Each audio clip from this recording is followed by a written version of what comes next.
సుమన్ గారిని ఎప్పటిలాగే పొగడడం ప్రతి వారం ఆనవాయితీగా మారింది. అండ్ ఆయన కూడా day by day game improve చేసుకుంటున్నారు. ఇక మాధురి గారు కరెక్ట్గా బిగ్ బాస్ కాన్సెప్ట్ని అడాప్ట్ చేసుకుని గేమ్ ఆడటమే కాదు, అన్ని షేడ్స్ చూపిస్తున్నారు. అందరితో బాగుంటున్నారు, కామెడీ చేస్తున్నారు. ఇంకా ఏదో కథ మొదలవ్వబోతుంది అనే టైంకి షో నుండి ఎగ్జిట్. ఈ వీక్ అంతా నేను కళ్యాణ్ గురించి ఎక్కువ చెప్పలేదు, బికాస్ తనకి టూ మచ్ ఇన్పుట్స్ అయ్యి కన్ఫ్యూషన్, ఏం చేయాలో అర్థం కాక ఏదో ట్రై చేశాడు. ఓడిన టాస్క్ గురించి నాగార్జున గారు మాట్లాడారు, కానీ గెలిచిన టాస్క్కి అప్రిషియేషన్ లేదు. ఇక తనుజాను నిజంగానే చాలా ఇరిటేట్ చేశాడు ఈ వీక్ అంతా. సో అక్కడ నాకు కళ్యాణ్ తప్పే అనిపించింది, అది యాక్సెప్ట్ చేశాడు. నేను జస్ట్ రివెంజ్ కోసం చేశాను, లాస్ట్ వీక్ నన్ను అలా చేశారు కాబట్టి ఈ వీక్ నేను ఇలా చేస్తున్నానని అక్కడితో కథ సమాప్తం.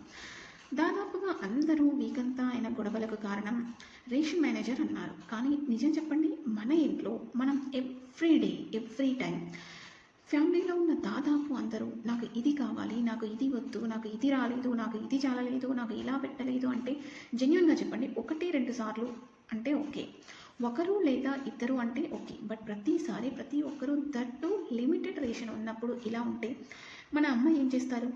లాగి పెట్టి ఒక్కటిచ్చి తింటే తినండి లేదా పొండి అని అనరా? అంతగా విసిగిస్తే ఎలా రియాక్ట్ అవుతారు? ముఖం సరిగ్గా పెట్టుకొని మాట్లాడమంటే ఎలా మాట్లాడతారు? సీరియస్గానే కదా మాట్లాడేది. మిగతా విషయాలంటే ఆ ఏడవడం, సపోర్ట్ లేదు, స్టాండ్ తీసుకోలేదు అనడం నిజంగా తనుజ తప్పే.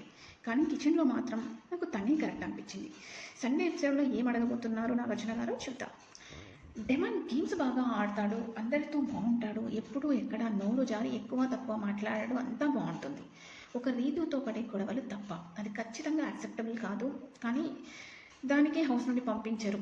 మళ్ళీ అలా జరగకుండా ఉండాలంటే గట్టిగా చెప్పాలి కాబట్టి గెట్ అవుట్ అన్నారు. చివరకు ఆడియన్స్కు రీతుకు సారీ చెప్పించి మళ్ళీ అలా జరగకుండా చేయకుండా ఉండమన్నారు.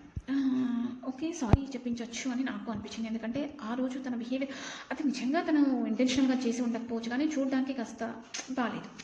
అండ్ రాము గురించి ప్లే చేసిన వీడియో ఫన్నీగా ఉంది, కానీ ఆ సిచ్యువేషన్స్లో ఉన్న వాళ్లకు ఆ బిహేవియర్ ఖచ్చితంగా ఇరిటేటింగ్గానే ఉంటుంది. అది రాముకు కూడా తెలుసు, ఆ ప్రాబ్లం తనే అని. అందుకే లాస్ట్ వీక్ యాక్సెప్ట్ కూడా చేశాడు. ఇది ఇవాళ వీడియో. మీకు నచ్చితే లైక్, షేర్ అండ్ కామెంట్ చేయండి. సబ్స్క్రైబ్ చేయడం అస్సలు మర్చిపోవద్దు. Thank you for watching.